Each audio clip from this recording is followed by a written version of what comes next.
para volver a hablar de un tema que preocupa estas últimas semanas, que tiene que ver con los virus respiratorios y que ya han alcanzado un 52% de afectación en el país, específicamente en jóvenes entre los 15 años. Vemos como muchas personas que están en nuestro entorno se encuentran enfermas, afectadas por este tema, y para conversar y orientarnos respecto de cómo protegernos y la situación actual de respecto a este tema, estamos con el doctor Óscar Venegas. Qué gusto tenerlo, lo voy a saludar a la distancia porque estoy también, doctor, afectada por este aumento de virus que existe acá en la región del Biobío y en el país. Muy buenos días, buenos días a la teleaudiencia. Bueno, ha sido bien democrático el tema de las virosis respiratorias, pero se han ido enlazando en un periodo de primavera en la cual uno espera, ¿no es cierto?, que haya más sintomatología derivada de las pólenes, de rinitis alérgica o rinoconjuntivitis alérgica. Por lo tanto, esto se traslapó en el mes de octubre, principio de octubre, hubo un brote, no tan intenso, pero hubo un brote de coqueluche. Hubo unos cuadros de mucha tos quintosa, digamos, que después pasaba. Eso amainó después en el tiempo. ¿Como la tos que presenta? No, lo que tiene usted es de otro origen. Y ahora, al mes de noviembre, empezó ya la semana 45, ¿no es cierto?, noviembre, empezó el incremento progresivo de virosis respiratoria. Unido a los cuadros respiratorios alérgicos, que todas las primaveras vienen. Y las alergias, recordemos, ¿no es cierto?, lo que hay es un alergeno, como vemos en la imagen, ¿no es cierto?, y este genera una sensibilización en las personas que tienen predisposición, digamos, a las alergias, ¿ya? Y eso genera la sintomatología ante nueva exposición a las alergias. Si nos acompaña el señor director con la próxima gráfica, ¿ya?, para ir amenizando esto. Y aquí tenemos una imagen microscópica, una recreación en realidad de una estructura de un polen. Un polen, vamos a hacer proporciones aquí para imaginarnos. Un polen respecto a un virus, ¿no? Un polen es una estructura compuesta por muchas células, ¿no es cierto?, con las cuales los vegetales transmiten su genética a una próxima generación. Polinizan. Y esas espículas que tienen fundamentalmente son para las adherencias que tienen los pólenes, ¿ya? La proporción de un polen respecto a un virus, vamos a la otra imagen, señora, ¿ya? Acá vemos una estructura en general de un polen, ¿no es cierto?, con su poro, núcleo, y esto está compuesto por miles de células, ¿ya? Habiendo una, digamos, que es el ovocito, pero esta estructura es una estructura que tiene múltiples células, ¿ya? Por lo tanto, un polen, para hacer la proporción, equivaldría a una pelota de básquetbol, ¿ya? Un virus equivale aproximadamente a la punta de un alfiler. ¿Me entiende? O sea, esto ya es microscópico. Estamos hablando aproximadamente de unas 10, 15, 20 micras, los micrones. Pero queremos la proporción de la pelota de básquetbol. Si avanzamos a la otra imagen para graficar, en los virus, lo que tenemos en este periodo es un brote, ¿no es cierto?, en noviembre prácticamente, según los estudios del Ministerio de Salud, el Departamento de Epidemiología del MinSal, ¿no es cierto?, empezó a incrementar dos tipos de virosis de transmisión. Uno, la influenza A, más o menos que alcanzó a la semana 45 un 37%, o sea, de las virosis son influenza A. ¿Por qué está caracterizada este tipo de influencia, la tipo A específicamente, es la que más se presenta, y por qué quizás afecta a mucha más población? Porque es de alta transmisión. Aquí estamos en la punta del alfiler respecto a la pelota de básquetbol, que era, ¿no es cierto?, el polen. Acá tenemos la punta del alfiler, que es un virus. Por lo tanto, la difusión y la transmisión es muy amplia, ¿no es cierto? Y obviamente se vuelve a las recomendaciones que hace un tiempo tuvimos respecto a COVID, unos años atrás, de cubrirla al momento de toser. Lo ideal, si la persona está con un cuadro viral, digamos, de este tipo, es que se ponga mascarilla para ser bastante protector respecto a los demás, para no difundir más esto, tanto dentro de la familia, ¿no es cierto?, como en ambiente en el cual interactúe con las otras personas, ¿ya? No se trata de que se aísle, pero los mismos síntomas le van a generar un aislamiento. Entonces, sigamos la situación. Aquí tenemos, ¿no es cierto?, en proporción, la punta del alfiler respecto a la pelota de básquetbol sería un polen, ¿ya? Eso, estamos hablando acá en nanómetros, ¿ah? O sea, si vamos de 1 metro, centímetros, milímetros, micras, ¿ya? Nanómetros. O sea, eso produce que con un estornudo ya puedo contagiar a otra persona. Se difunde, ¿no es cierto? Los virus no vuelan, pero se difunden en las gotitas, ¿no es cierto? Que uno al estornudarse, al no cubrir, difunde en el ambiente en el cual está. ¿Cuál es la distancia que yo debería tener, por ejemplo, si estoy en este minuto con algún cuadro viral? A la distancia que estamos acá, mayor de 1 metro. Mayor de 1 metro, no me acerco. Mayor de 1 metro porque usted está sintomática respiratoria. Claro. ¿Okay? Estamos claros, y se nota porque está congestionada. O sea, ella es un muy buen ejemplo de yo me enfermé especialmente para este segmento. Sintomatología. ¿Ya? Entonces, si vamos a la otra gráfica, va a ser un poco más ameno esto, ¿no es cierto? Y los síntomas que podrá reconocerse usted. Yo ahora no tengo dolor de cabeza. Mucha gente, claro, pero lo tuvo. Hubo un parte con dolor de cabeza, algo de fiebre, tos, que es lo que tiene ahora, digamos, que es fundamentalmente por el daño que producen los virus en el epitelio respiratorio. Entonces, al respirar, uno siente como que se pasara algo como una lija por la garganta. Dolor de garganta, digamos, ya, y dolores musculares como apaleo. Como que pasa un camión por encima de uno. Y específicamente, no sé si se presentará en todos los casos, pero uno como que siente un cansancio en estas son las rodillas, apaleo, mialgia, se llama, ¿cierto? Un dolor de apaleo. De alguna forma, este estado inflamatorio infeccioso le está diciendo, sería bueno que se quedara en casa acostada unos días.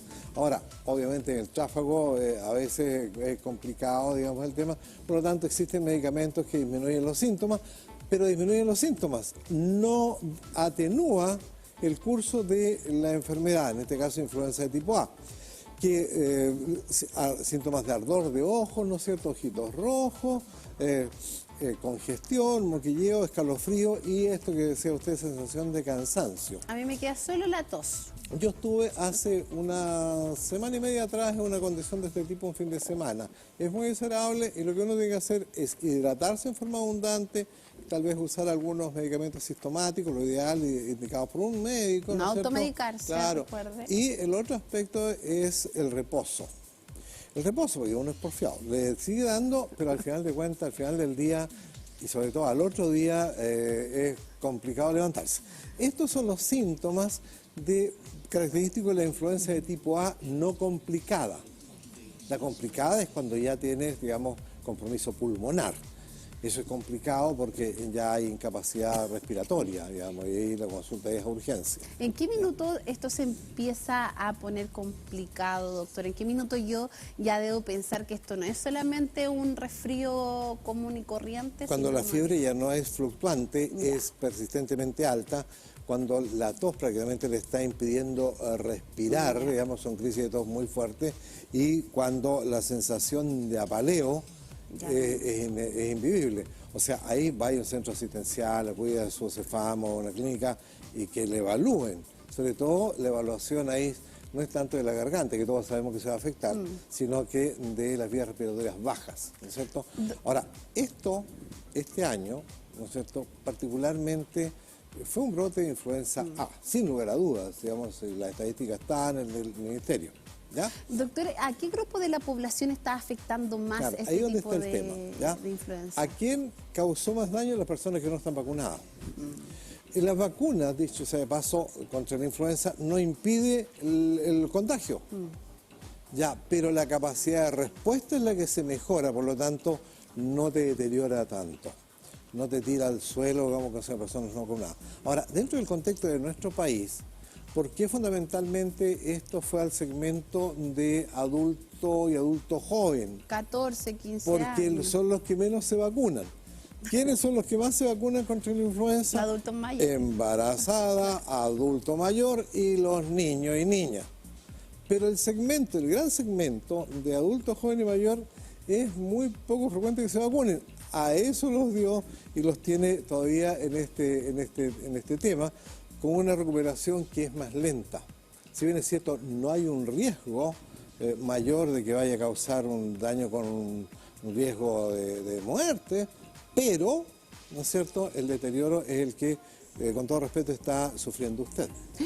Eso es, o sea, por eso te digo, esta digamos, presentación es en vivo, o sea, esto está ocurriendo en usted. Es un muy buen ejemplo. Pero, doctor, ¿esto puede generar quizá un daño a largo plazo? Mira, si no hay factores mayores de riesgo, si usted no es fumadora, no tiene un daño preexistente, pero indudablemente si la persona tiene morbilidad previa, por ejemplo, si es asmático, obviamente va a gatillar una descompensación del asma, ¿no es cierto?, etcétera. Ahora, esta gráfica, si pudieran dar un poquito más de acercamiento, esto va desde 2021, 22, 23, 24 y 25.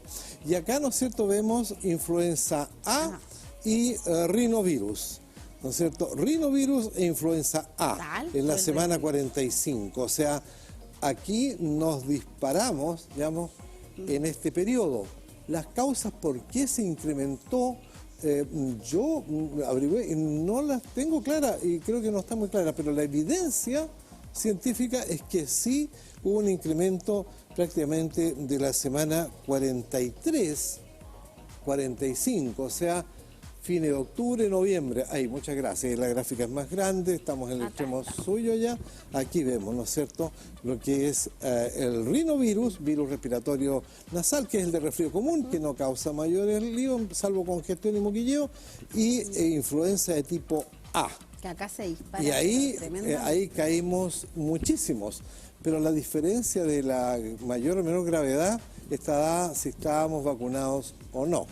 Por eso es una buena invitación este evento que nos ha pasado en nuestras comunidades, en nuestro país, en Chile, ¿no es cierto?, para incentivar la vacunación contra la influenza en la población de bajo riesgo o no indicativa, que sería el adulto joven y la persona adulta. Pero quizás muchas veces el adulto joven, y hay que mencionarlo, doctor, siente un poco de desconfianza respecto de las vacunas, en especial sobre todo lo que ocurre con el tema de lo que pasó en pandemia específicamente. Entonces, como habían grupos que de hecho invitaban a no vacunarse. Entonces ahí me gustaría que usted también hiciera el llamado a las personas y a toda la comunidad que muchas veces siente desconfianza frente a este tipo de vacunas, pero que lamentablemente a veces cuando no lo hacemos sí podemos quizás hasta perder la vida. La desconfianza rima con ignorancia, ¿ya?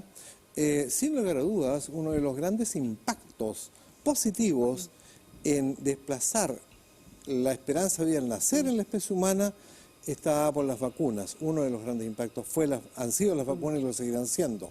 El resto tiene que ver con pseudociencia, ¿ya? Tiene que ver con creencias, ilusiones, ¿no es cierto? Y hoy en día que tenemos la capacidad de comunicarnos y agruparnos, ¿ya? Pero, como me enseñó mi padre en Purén hace muchos años atrás, hay que separar las pajas del trigo. O sea, aquí hay un tema, no es que uno se agarre de las ciencias, pero las ciencias, si bien es cierto, no nos dan certezas absolutas, pero nos generan buenas preguntas y nos generan el poder adentrarnos en la realidad y objetivarla.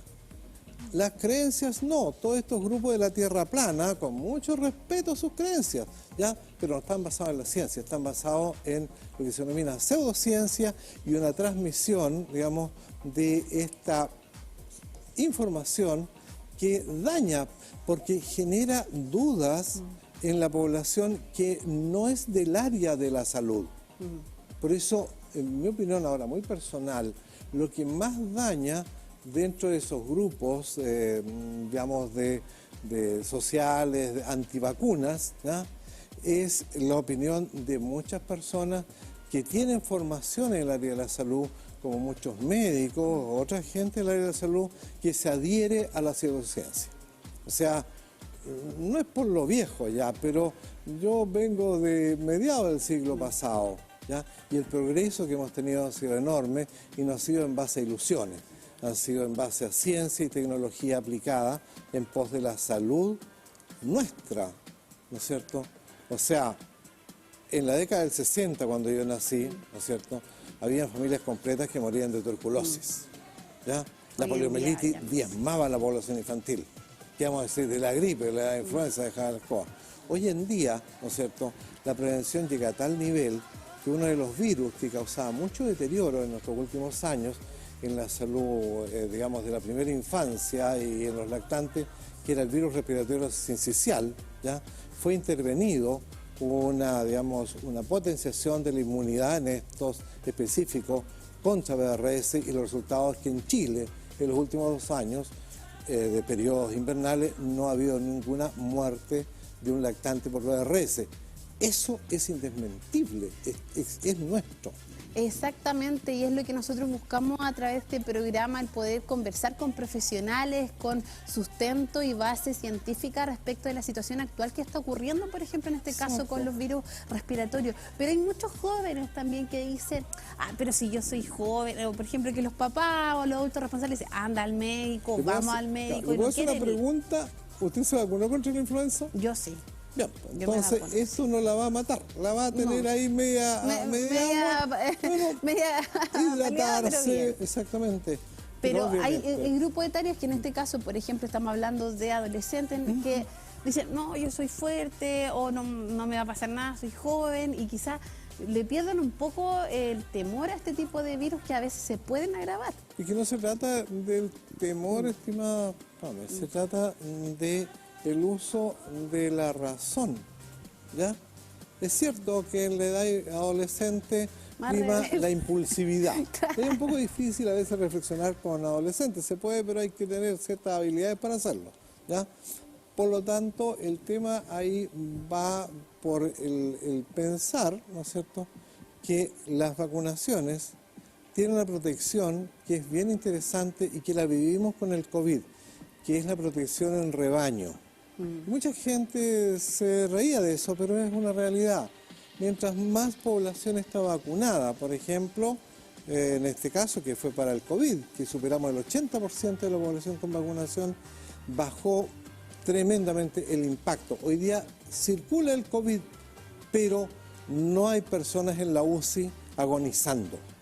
Esa es una realidad nuestra. Doctora, por lo tanto, el incentivo es a que las vacunas son efectivas solo si se aplican. Así es, con ese énfasis del doctor nos llegan preguntas también por parte de la comunidad. Mencionan, doctor, ¿qué pasó con la influencia tipo B?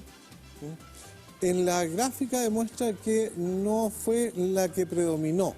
En el nicho ecológico de los virus respiratorios, ¿no es cierto?, en la especie humana, predominaron, como mostraba en la gráfica anterior, los rinovirus, pero principalmente el 37% de las virosis respiratorias son influenza de tipo A. El moradito que se ve acá. Claro. Y esta es la rino. El rinovirus. Que es un virus que no causa, pero está siempre presente. El virus del resfrío común es omnipresente. ¿Y por qué? Porque no existe una vacunación eficiente para el virus respiratorio porque es muy mutagénico. Se cambia la chaqueta muy luego. Entonces el sistema inmune lo tiene que volver a recomendar. Pero felizmente no es digamos, un gran daño, pero sí el de riesgo es la influenza de tipo A. Doctor, para ir cerrando este espacio donde estamos entregando las orientaciones y también esas recomendaciones necesarias para que usted no caiga en este tipo de cuadro viral, ¿qué podríamos reforzar desde nuestra salud para evitar ir a la consulta y estar bien? Claro, la persona que está sintomática respiratoria, usted, por ejemplo, ¿ya? Hoy día fui al doctor. Bueno, la hidratación, como veo que lo está haciendo, harta agüita, ¿no es cierto? La hidratación, no contagiar a más gente, o sea, tener cuidado de la distancia, ¿no es cierto? Y el otro aspecto es no exponerse a factores de mayor riesgo, como es consumo de cigarro, imagínense cómo empeoraría esto, ¿ya? Y el otro aspecto es que si se siente como muy apaleada por esto, reposo. Unos 2 o 3 días de reposo. Yo creo que el cuerpo nos avisa cuando dice quiero descansar. El sistema inmune no es un sistema de inteligencia, es un sistema de adaptación y de alguna u otra forma te envía la información. ¿Para qué?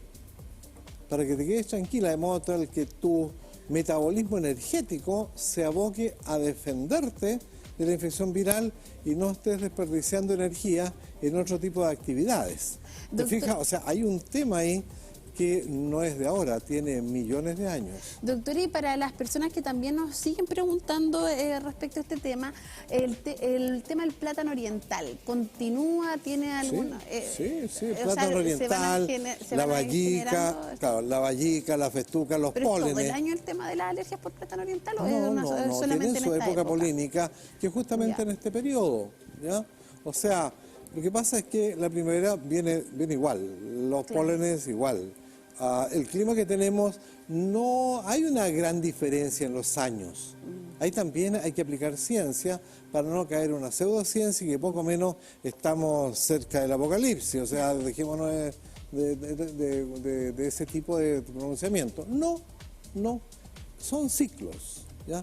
Y el ciclo primaveral en esta parte del mundo, ¿no es cierto?, en nuestro país, trae acarreado la polinización, que no es para dañarnos. La polinización es el medio con el cual los vegetales ya se prolongan en el tiempo a nuevas generaciones, tal como lo hacemos los humanos de otra forma, ¿cierto? ¿Ya? Doctor, le quiero agradecer por este espacio con esas sugerencias, recomendaciones en materia de salud. Inmunólogo médico clínico, el doctor Óscar Venegas Rojas. Acá tenemos su página para que tú también puedas agendar con él alguna consulta y además puedas, por ejemplo, llamar al 41-222-6456, que es parte de las consultas, y vas a recibir la atención de un tremendo profesional. Y agradecer, digamos, la oportunidad de compartir lo que uno ha ido, digamos, atesorando durante años, digamos, y con ganas de seguir atesorando, digamos, que es el conocimiento y la práctica de ese conocimiento. Muchas gracias. Muchas gracias, doctor. ¿Salud a Puré? Sí, no, mi tierra. No, ahí vamos, este fin de semana próximo voy. Súper bien, doctor. Nos vamos a una pausa comercial con la distancia correspondiente para que los virus no se propaguen. Así que seguimos aquí en el Matinal, siempre juntos.